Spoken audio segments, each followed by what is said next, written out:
Marcos 5, 22 em diante diz assim, irmãos: então chegou ali um dos dirigentes da sinagoga, chamado Jairo. Vendo Jesus, prostrou-se aos seus pés e lhe implorou insistentemente: minha filhinha está morrendo, vem por favor e impõe as mãos sobre ela para que ela seja curada e viva. Jesus foi com ele, repete comigo, Jesus foi com ele. Uma grande multidão o seguia e o comprimia. E aí vai passar a história da mulher do fluxo de sangue. Você já deve conhecer essa história. Vamos pular essa história, que eu quero continuar a história de Jairo. No versículo 35, pula lá do 24, pula para o 35 agora. Ele diz assim: enquanto Jesus ainda estava falando, chegaram algumas pessoas na casa de Jairo. Presta atenção, enquanto Jesus falava, no meio do que Jesus falava, no meio do caminho, da caminhada de Jesus com Jairo para a casa dele, o que aconteceu, irmão? No meio, chegaram algumas pessoas da casa de Jairo, dirigente da sinagoga, e disseram: sua filha morreu, disseram eles. No meio do caminho veio uma palavra para desanimar o coração de Jairo. Não precisa incomodar o mestre. Olha o que eles falaram: olha, para, pode deixar Jesus aí mesmo, não precisa nem mais ir, porque a tua filha já está morta. Versículo 36, não fazendo caso do que eles disseram, Jesus, não fazendo caso, não dando importância para aquilo que eles disseram, Jesus disse ao dirigente da sinagoga: não tenha medo, tão somente creia. No meio do caminho vai vir a palavra de desânimo, mas no meio do caminho o Senhor vai enviar alguém para profetizar sobre a tua vida. Você decide qual a voz que você quer ouvir. Versículo 37. E não deixou ninguém segui-lo, senão Pedro, Tiago e João, o irmão de Tiago. Versículo 38. Quando chegaram à casa do dirigente da sinagoga, Jesus viu um alvoroço, com gente chorando e se lamentando em alta voz. Então entrou-lhe e disse-lhes: por que todo esse alvoroço e lamento? A criança não está morta, mas dorme. Deixa eu dizer uma coisa: aquela menina estava morta. A verdade é que realmente ela já havia morrido, mas Jesus agora libera uma palavra profética. Ele diz: essa menina não está morta, ela dorme. Se você crer, no meio do caminho uma palavra profética vai vir sobre a tua vida. Por mais que as circunstâncias mostrem que já acabou, que não há mais vida, ainda assim o Senhor vai ressuscitar, irmão. Mas, preste atenção, irmão, no versículo 40. Mas todos começaram a rir de Jesus. Tem palavra profética que o Senhor vai liberar sobre a tua vida, que só você vai entender e só você pode crer. Se você contar para alguém, não vão acreditar, vão rir da tua cara. Porque no meio do caminho se levanta esse espírito do meio para tentar desanimar, trazer desânimo, para que você pare no meio da jornada. Tem pessoas que vão rir da tua cara quando você compartilhar um sonho, um projeto, algo que Deus falou no teu coração, mas é uma palavra profética para a tua vida, não para o teu amigo, não para a tua esposa, não para o teu marido, não para o teu filho, para o teu pai ou para a tua mãe. É uma palavra liberada para a tua vida. É você que vai receber essa palavra. Versículo 40 ainda. Mas todos começaram a rir de Jesus. Ele porém ordenou que eles saíssem. Tomou consigo o pai e a mãe da criança, os discípulos que estavam com ele, e entrou onde se encontrava a criança. Versículo 41. Tomou-a pela mão e lhe disse: Talita cumi, que significa: menina, eu ordeno a você, levante-se. Está desanimado, está caído, está derrotado. O Senhor está dizendo para você hoje: levante-se. Levante-se. No meio do ano, no meio do caminho, no meio da tua jornada, o Senhor traz essa palavra para você. Levanta, irmão, levanta. A jornada ainda não acabou. Disseram que era o fim, disseram que acabou, disseram que a morte daria um fim, mas o Senhor te chamou aqui nessa noite para te dizer: ainda não acabou, ainda não completei a obra que eu tenho na tua vida, ainda não aconteceu tudo o que eu falei que vai acontecer. Então levanta da onde você está, porque eu vou completar a obra na tua vida.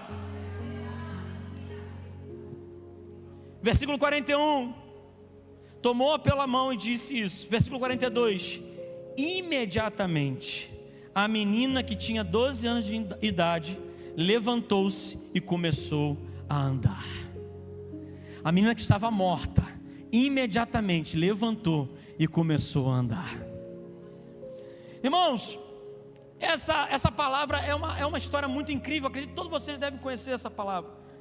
Todos vocês já devem ter visto, ouvido essa ministração.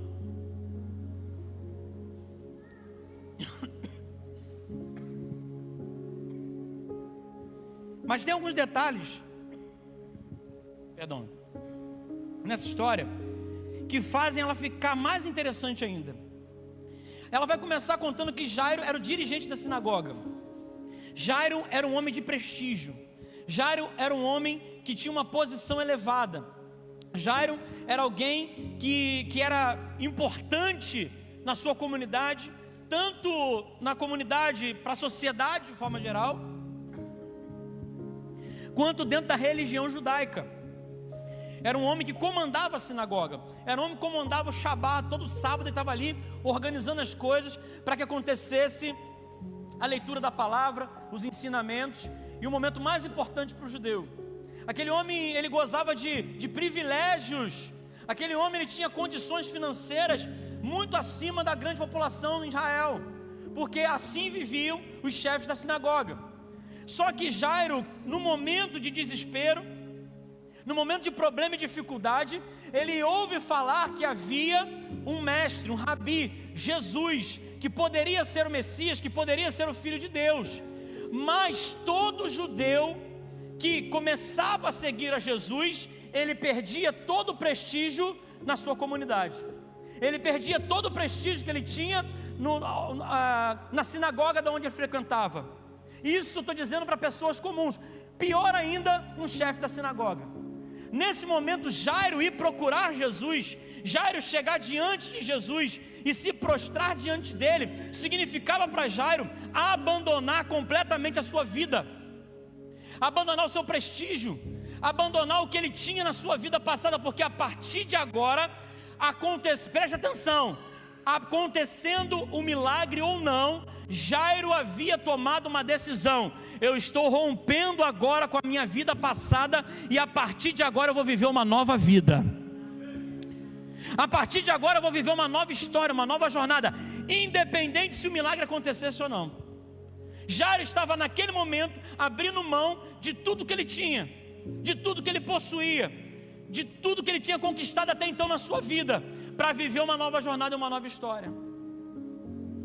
Jairo chega diante de Jesus e se prostra diante de muitos mestres da lei, fariseus, sacerdotes, que estavam o tempo todo olhando para ver quem chegava próximo e quem seria o próximo a ser cancelado no meio do judaísmo. E agora chegou a vez de Jairo, um chefe da sinagoga. Aqueles homens ficaram horrorizados. Aqueles homens, meu Deus, como se presta uma coisa dessa? Como ele pode fazer isso? Traindo ao nosso Deus, traindo a nossa religião, se voltando para essa situação. Então aquele homem, ele abriu mão de tudo. Deixa eu dizer uma coisa para você, irmão. No momento em que você entregou a sua vida a Jesus e se prostrou diante dele, você fez isso para viver uma nova vida e esquecer a sua vida passada. Você fez isso porque você se converteu. Você fez isso porque você decidiu viver uma nova história, viver uma nova jornada. Você decidiu não estar mais vivendo segundo a sua própria vontade, seu próprio desejo, mas a partir de agora você decide viver segundo a vontade de Deus para a sua vida. Você decide viver os planos e propósitos que Deus tem para ti. Mas para isso é necessário eu abandonar a minha vida que eu tinha antes. Coisas que eu gostava, coisas que eu achava que era impossível de eu largar, coisas que eu achava que não tinha como eu deixar de lado, agora eu começo a abandonar, eu começo a deixar de lado para viver essa nova vida que eu tenho. E foi o que aconteceu com Jairo, e é o que acontece na tua vida. A gente pensa logo que uma vida que a gente se entrega a Jesus vai ser uma vida cheia de milagres, de sobrenatural. A gente acredita que quando a gente se entrega a Cristo, as coisas vão acontecer. Irmãos, deixa eu dizer para você, o Senhor tem uma renca, um monte de milagre para fazer na tua vida. O Senhor tem um monte de bênção para derramar sobre a tua vida. Mas não é porque essas promessas são sobre a tua vida que o inimigo vai desistir, que o diabo não vai mais te atacar, que ele não vai tentar no meio do caminho fazer você paralisar, fazer você parar a sua caminhada. Quantos que a gente conhece, irmãos, que a gente vai conversar, perguntar e falar: ah, meu irmão, já caminhei com Jesus, eu já estive na igreja um tempo, mas eu estou desviado. Ah, eu já caminhei na igreja tal, eu já fui líder, eu já fui até pastor, mas hoje eu estou afastado, eu não estou caminhando mais. Por quê? Porque as pessoas param no meio do caminho. Porque no meio da jornada, o inimigo ele vai tentar paralisar, ele vai tentar desanimar. É uma desavença com o irmão, é um problema financeiro, é um problema no relacionamento, é uma situação difícil com os filhos. Alguma coisa o inimigo vai tentar fazer para que as pessoas parem no meio do caminho. Não é porque o Senhor prometeu bênçãos e vitórias que se você não vai passar por dificuldades e problemas.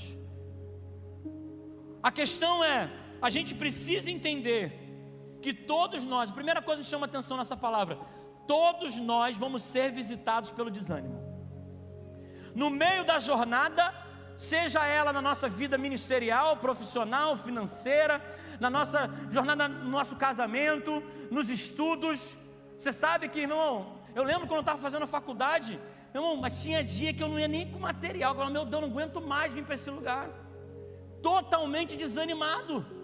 Eu não queria mais olhar para aquela rua, para aquela sala, para aqueles professores, para nada, porque eu estava desanimado. Mas, irmão, só conclui alguma coisa quem vence o desânimo. Você vai estar desanimado para o seu trabalho algum dia. Cara, eu não queria mais estar aqui. Olha que coisa horrível, eu não quero mais acordar cedo. Eu estou desanimado. Mas só vai vencer aquele que venceu o desânimo. Todos vão ser visitados, irmão. Olha o que Jesus fala aqui no versículo 35. Enquanto Jesus ainda estava falando, chegaram algumas pessoas da casa de Jairo, dirigente da sinagoga, e disseram: sua filha morreu, não precisa mais incomodar o mestre. Esse tipo de palavra contrária, todo mundo vai ouvir, irmão. Todo mundo vai ouvir que não vai dar certo. Todo mundo vai ouvir que o caminho por onde você está indo não vai levar em nada. Todo mundo vai ouvir que você está na igreja por causa de fogo de palha. Todo mundo vai ouvir, quando começa o ministério, alguma palavra contrária para tentar desanimar você, para tentar parar você. Quando você coloca a mão no arado, vão fazer de tudo para que você olhe para trás. Quando você começa um plano, um projeto, um sonho, vão vir palavras contrárias. Eu não estou profetizando, isso vai acontecer na tua vida. A gente tem que estar preparado para essas coisas. Ah, vou começar um relacionamento agora, vou me casar, vai ser mil maravilhas, vai ser todos os dias felizes, cores de rosa. Ai, que glória a Deus, vou ver arco-íris todo dia. Eu conto ou vocês contam, irmão? Quem conta primeiro? Sabe, irmão, por quê? Você pensa que não vai ter dificuldade, não vai ter desavença, problema? O inimigo ele vai atacar o tempo todo. O inimigo ele vai tentar você desanimar. Ele quer que o desânimo abata o teu coração de tal forma que você pare no meio do caminho. Ele deixa você começar todo animadinho. Ele deixa você começar um projeto, um relacionamento. Ele deixa você começar o teu ministério todo animado, cheio de gás, porque ele sabe, esse gás vai acabar uma hora. Quando abater o desânimo sobre ele, é ali que eu vou atacar. Quando Jairo começar a pensar em duvidar, é a hora que eu vou mandar um e falar: pode parar de incomodar o mestre, a tua filha já está morta. Quando Jairo estava caminhando e de repente pensando: cara, será que ela vai ser curada? Será que vai dar tempo? Será que o desânimo pode ter abatido Jairo naquele momento? E o inimigo manda alguém para aquele meio do caminho, que o desânimo pudesse derrotar e acabar com ele. A má notícia acontece no meio do caminho, irmão. O espírito do meio quer te prostrar, ele deseja, e se ele conseguir, ele vence. Quantas pessoas você conhece que após se deparar com desânimo, viraram mortos-vivos? Irmão, tem pessoa que eu conheço que a pessoa tinha brilho nos olhos, trabalhadora, pessoa que arregaçava manga e não tinha essa, acorda cedo, dorme tarde, faz o que tem que fazer. De repente a pessoa: estou desanimado. Bateu um desânimo e parece que a pessoa vive um morto-vivo, vai no piloto automático, a vida parece estar no piloto automático. Quem já viu aquele filme Clique? Quem lembra desse filme? Do controle remoto? Uma tristeza aquilo. O cara começa a passar as coisas que ele não queria fazer na vida rápido. Daqui a pouco a vida dele passou e ele nem viu. E ele começa a ver: meu Deus, meu filho cresceu, minha filha cresceu. Parece que ele foi no piloto automático, né? E aí quando ele vai perceber, as coisas já aconteceram, passaram-se anos, e o desânimo abatendo a pessoa. desânimo para trabalhar, desânimo para vir para a igreja, desânimo para ir para a célula, desânimo para orar, desânimo para ler a Bíblia, desânimo para subir no monte, desânimo para vir para o face a face, desânimo para tudo na vida, irmão, desânimo para fazer uma comida, desânimo para cuidar do filho. Parece que a vida vai perdendo a cor, parece que a vida vai ficando mais preto em branco, vai perdendo a graça, e as pessoas vão deixando se abater. Irmão, todos nós vamos passar por um período de desânimo, e em tudo que a gente começa muito animado. Você vai começar super animado uma coisa, mas no meio do caminho vai vir uma palavra contrária, e pode ser que ela bata o teu coração, pode ser que ela tente fazer você parar. Mas Jairo, ele ficou firme no meio. No meio da jornada, Jairo ficou firme. Sabe por quê? Porque Jesus ensinou a ele. Olha o que Jesus diz no versículo 36, não fazendo caso do que eles disseram. Jesus disse ao dirigente da sinagoga: não tenha medo, somente creia. Irmão, você quer uma fórmula mágica para vencer o desânimo? De repente você esperava aqui 5 passos para vencer o desânimo, e eu vou te falar, só tem um passo para vencer o desânimo. Tem 2 passos para vencer o desânimo. Não tenha medo, apenas creia. Ah, será que vai dar certo? Tem gente que não começa por causa de achar que pode no meio do caminho não dar certo. Ah, eu não sei se pode dar certo, então não vou nem começar. Desanima. Às vezes tem uma ideia brilhante, fantástica, meu Deus, que ideia maravilhosa, mas ele começa a pensar no trabalho que vai dar a ideia. Ele: não vou fazer, vai dar muito trabalho. Desanimado. Antes de começar a fazer, já pensa que vai dar muito trabalho e já desanima antes de começar. Tem gente que a vida é o desânimo. Tudo que ele pensa, ele: ó céus, ó vida, ó azar. Quem lembra, irmão? Quem lembra aí, irmão? Aí está revelando a idade, ó. Eita Jesus, está revelando a idade aí. Quem lembra desse desenho? Sabe, mas tem gente que parece personagem do desenho, fica ali o tempo todo desanimado para qualquer coisa. Tudo na vida. Irmão, o desânimo, ele está aí para tentar fazer você parar, está aí para tentar fazer você não conquistar. Tem uma frase que eu tenho dito e tenho repetido muito: crescer dá. Ó, tem alguém que aprendeu aí, ó. Crescer dá. Quer continuar do mesmo jeito? Quer regredir? Não faz nada, irmão. Continua do mesmo jeito. Não precisa mudar nada na tua vida. Quer crescer? Trabalha mais. Quer crescer? Se esforça mais. Quer crescer? Contribui mais. Quer crescer? Acorda mais cedo, dorme mais tarde. Não sei o que você faz, mas alguma coisa diferente tem que fazer, porque crescer dá trabalho, irmão. Crescer dá trabalho. A gente está aqui querendo botar o ar-condicionado, e é pinta, e é raspa, e é lixa, e é limpa, e vai para a Light. Hoje já entrei em contato com a Light, erraram o endereço daqui. Eu falei: meu Deus do céu. Crescer dá trabalho, irmão. Mas se a gente quiser continuar do mesmo jeito, não dá muito trabalho não. Mas se a gente quiser crescer, vai dar trabalho. E a gente precisa entender que o desânimo não pode nos parar. Ouça a voz do Espírito. Não ouça a voz do Espírito do meio. Se já tivesse ouvido essa voz do Espírito do meio, ele tinha paralisado, ele não tinha continuado, ele tinha desistido. Por isso que Jesus fala com Jairo: tem uma voz falando com você agora, não pare no meio.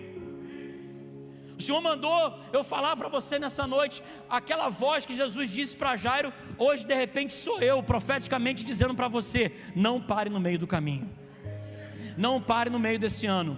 As coisas estão difíceis de acontecer, pastor. Eu tinha planejado para acontecer em janeiro, até hoje não aconteceu. Irmão, tem até dezembro ainda. E vai acontecer se você não desistir no meio. Se você não desanimar, vai acontecer. A terceira coisa que eu vejo nessa palavra que me chama a atenção é o que você precisa no meio.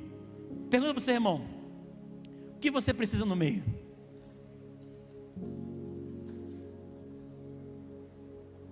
Olha só no versículo 38 em diante, como é que diz: quando chegaram à casa do dirigente da sinagoga, Jesus viu um alvoroço, com muita gente chorando e se lamentando em alta voz. Então entrou e lhes disse: por que todo esse alvoroço e lamento? A criança não está morta, ela apenas dorme. O que é isso? Uma palavra profética. Eu falei no início que aquela menina, ela estava de fato morta, ela estava sem vida, mas naquele momento no meio do caminho, o Senhor libera para a vida de Jairo, da sua filha, uma palavra profética. Deixa eu dizer uma coisa para você. Às vezes, irmão, no meio do caminho você está esperando o milagre acontecer, e o milagre não vai acontecer no meio do caminho. No meio do caminho vai vir uma palavra profética sobre a tua vida, para você continuar, não desanimar, porque o milagre vai vir lá na frente. De repente você veio e falou: não, mas o meu milagre vai acontecer hoje. Mas hoje o Senhor me mandou aqui para te trazer uma palavra profética e dizer para você: continua firme, não desanima, porque o teu milagre vai chegar, se você não desistir, se você não desanimar, se você continuar. Sabe, irmão, às vezes quer que as coisas aconteçam no nosso tempo, e às vezes não. No meio do caminho, ao invés de eu precisar de um milagre, às vezes eu preciso de uma palavra. Eu preciso de uma palavra profética para continuar crendo. Demore o tempo que for, espere o tempo que for, e eu não venha desanimar no meio do caminho. Foi o que aconteceu ali. O que nós precisamos, às vezes não é um milagre, precisamos de uma palavra liberada. É justamente isso que Jesus estava fazendo naquele momento. Eu lembro de Ezequiel, capítulo 37, quando o profeta Ezequiel é levado pelo Espírito no meio de um vale de ossos secos, um lugar sem vida, um lugar que a vida já havia ido embora, há muitos anos. E era um vale, não era só de ossos, era de ossos secos. Isso demonstra para a gente que a vida já não havia mais ali possibilidade há muito tempo. E a Bíblia vai dizer que veio a minha palavra do Senhor dizendo: filho do homem, profetiza sobre esse vale de ossos seco. Enquanto Ezequiel estava andando no meio do vale de ossos secos, veio a palavra do Senhor a ele dizendo: filho do homem, profetiza que sobre esses ossos vai haver carnes, tendões, pele, e no final o Senhor vai soprar o fôlego de vida, e aonde não havia mais vida, a vida vai ressuscitar, vai ressurgir em nome de Jesus. Sabe, irmãos, então no meio do caos, no meio daquilo que já se perdeu, no meio do que não há mais vida, o Senhor manda liberar uma palavra. E aí a Bíblia vai relatar para a gente em Ezequiel 37, que enquanto ele ainda falava, enquanto o profeta ainda profetizava, ou seja, no meio do caminho, ouviu-se barulho de ossos batendo, ossos se juntando. E quando o profeta abre os olhos, ele começa a ver nascendo carne, tendões, pele, e se formava novamente a vida e o homem. E depois o Senhor soprou o fôlego de vida, e a vida ressurgiu num vale onde não existia mais vida. Pastor, meu ministério está acabado, meu casamento já era. Pastor, a minha vida financeira está um bagaço. Pastor, a minha vida sentimental é o pior momento que eu estou vivendo em toda a minha existência, toda a minha história. Pastor, eu não acredito mais, eu não tenho mais fé, eu não consigo mais orar, eu não consigo mais falar com Deus, que eu não acredito mais que as coisas podem acontecer. Sabe o que está acontecendo? Você está passando por um vale de ossos secos. Você está passando por um momento muito difícil, na sua saúde, na finança, no relacionamento, na família, no trabalho. Eu não sei aonde é que você pode estar vivendo um vale de ossos secos, mas eu sei de uma coisa, irmão: uma palavra profética para aquele que crê pode virar o jogo. Uma palavra profética recebida por aquele que crê, quando uma palavra que é uma semente, ela cai numa terra fértil, desejosa de receber e viver essa palavra, o milagre acontece, o sobrenatural acontece. Então é no meio da jornada, é no meio do caminho que o Senhor te traz uma palavra para que você possa voltar o ânimo. Eu costumo dizer que o nome disso é o último gás. Quando eu vejo que nossa equipe de liderança, eles já estão cansados, ficando meio desanimados, porque a gente rala, irmão. Olha, essa igreja aqui, os pastores fazem, o povo vai lá, irmão. Quem quer trabalha, de verdade. E aí quando eu vou vendo que o pessoal já está meio assim, gente, vamos lá, gente, vamos dar o último gás. O que é isso? Não desanima, estamos chegando no fim. Não para, porque o Senhor tem algo maior para fazer na tua vida. Então se você está acabando o teu gás, irmão, dá o último gás. Dá o último, aquele último fôlego, aquela última corrida. Naqueles últimos metros, um maratonista, ele vai administrando a corrida inteira. Quando é aquela corrida de 100 metros, é uma coisa, um tirão só, pum. O cara coloca todo o fôlego, toda a força dele naqueles 100 metros. Mas o maratonista não. O maratonista é 42 quilômetros. Então ele vai administrando. E aí o cara, ele vai vendo como é que está o pelotão de trás. Ele está ali correndo. E ele está economizando oxigênio. Ele está economizando gás. Ele está economizando potência, tudo. Quando vai chegando nos últimos quilômetros, aí, meu irmão, tu vai ver quem é o vencedor de verdade. Quem está disputando a maratona não, porque no início está todo mundo junto ali, ó, um pelotãozinho de destaque e tal, mas na reta final ele dá o último gás. Aqueles que desanimam no meio de uma maratona são aqueles que vão parar, são aqueles que, às vezes tem pessoas que elas começam desesperadas, como se fosse um corredor de 100 metros numa maratona. Ele começa com todo o gás, com todo o ânimo, com toda a força, e eu vou ganhar, e sai na frente de todo mundo. Mas quando passa 10 quilômetros ele não aguenta mais, não tem nem mais fôlego para respirar. E um profissional não, aquele que sabe estar correndo uma maratona, ele vai devagarzinho, no passo dele, na reta final que ele dá o gás, porque ele fala, ali está meu prêmio, ali está a minha coroa, ali está o que eu quero chegar, o meu objetivo. E no meio do caminho pode ser que ele pense em desanimar, aquele cara, mas tem tanta gente na minha frente, será que essas pessoas vão ganhar? Será que essas pessoas vão chegar na minha frente? Muitas coisas podem passar na cabeça de um cara desse, mas aquele que tem certeza, que está bem preparado, treinado, ele sabe que não interessa quem esteja na frente dele, se o Senhor prometeu que ele vai chegar, ele vai chegar. Ele não desanima, ele não para. Irmão, se você está desanimado, se você está parado, deixa eu dizer uma coisa, você precisa hoje, no meio do caminho, no meio do ano, agora mês de junho para julho, no meio do ano, o que você precisava hoje está sendo liberado sobre a tua vida, uma palavra profética, que tudo aquilo que estava morto na tua vida, o Senhor vai restaurar hoje. O Senhor está dizendo para você, mesmo que não aconteça agora, continua a jornada, não deixe o desânimo te abater, porque se eu prometi, vai acontecer na tua vida em nome de Jesus. Não ouça as palavras contrárias. Não vai dar, o dinheiro está curto, eu não vou conseguir, eu acho que eu não vou parar, eu acho que eu vou parar, eu acho que eu não vou continuar. Pare de dizer palavras de derrota sobre a tua vida. Para de receber palavra de derrota de outras pessoas. Para de ouvir a voz daquele que quer te paralisar. Para de ouvir o espírito do meio que quer fazer você parar e desanimar, quer fazer você desacreditar. Deixa ouvir a voz de Deus. Deixa ouvir uma palavra profética. E hoje eu estou aqui como um profeta na tua vida, dizendo: o Senhor vai fazer grandes coisas na tua vida em 2024. O Senhor vai fazer milagres que você nem espera. O Senhor vai te colocar em lugares que você jamais imagina, irmão. O Senhor vai te colocar em situações onde você não espera. Meu Deus, mas como que eu consegui fazer isso em 2024?